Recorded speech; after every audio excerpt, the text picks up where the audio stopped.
On Wednesdays, we like to do a big game breakdown. So how about a big spring game breakdown?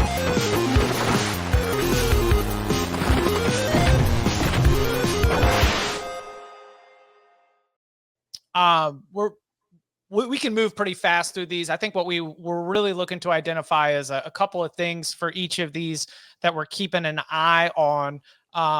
Let's start with the Georgia Bulldogs. They are, to my mind, that number one with a dot going into the season. We might have some debates along the way, but the Bulldogs are going to be where the national conversation is going to start in terms of who is at the top or who is in front of everybody else going into it. But I'll let you get first crack at this. What are you interested in going into the Bulldogs spring game?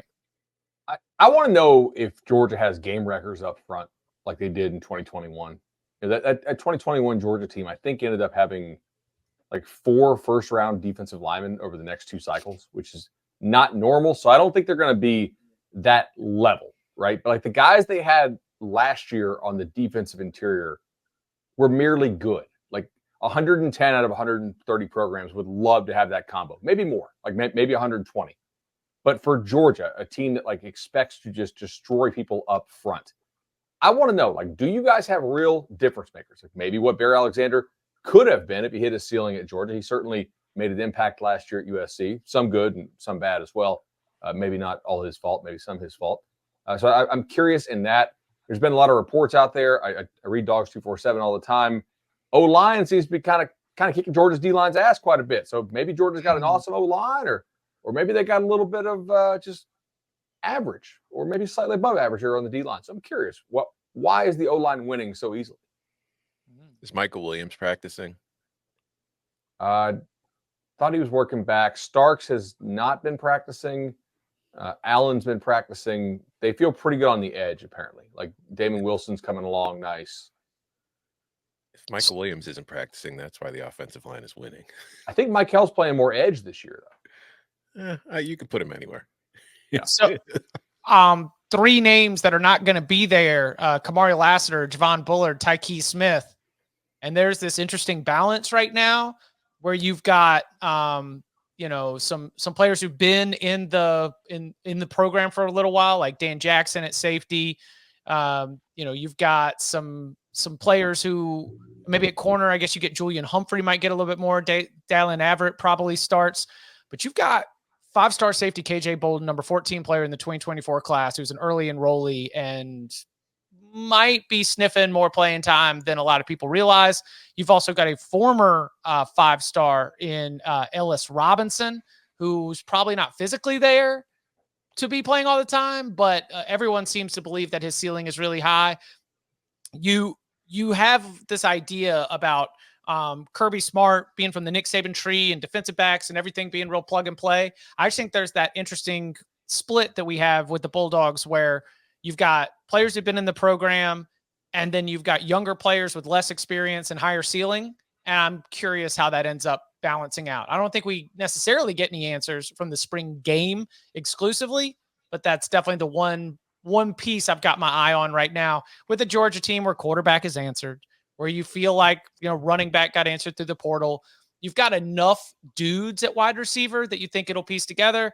And like we've said here on the podcast, Oscar Delp might be having a good season. So, to build off of your defensive side, I'm looking at that secondary and I'm curious to see how the pieces fit together. Georgia's going to fly completely under the radar because the other teams like Ohio State, look at all the change and the turnover and all the intriguing storylines. You mentioned it. Carson Beck is back. Even with the players they lose, you just have to trust the recruiting rankings that we've seen. So they're going to be plugging in a 4 or 5-star. And in a lot of cases, somebody that we've seen that's already played some, like an Oscar Delp. They do have they got a lot of production they have to replace, but it's just one of those situations where you kind of just trust it and feel like, yep, they're going to be there. Is it just a matter if they are a national championship team or are they just a playoff team? Like that's and then we kind of figure that out as we go along. They just kind of fly under the radar, just right there. I mean, all these other question marks, all these other schools, and they're just right where they need to be. I would love that.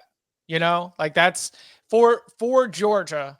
that is a great spot to be, because then you're just working on fine tuning the machine to make sure that when it's ready for, when the money's on the table, that you're rip roaring ready to go. And like with some of these programs, like I feel like Jalen Milroe has to take a big step forward for them to make the playoffs, win the SEC, get to where Bama wants to be.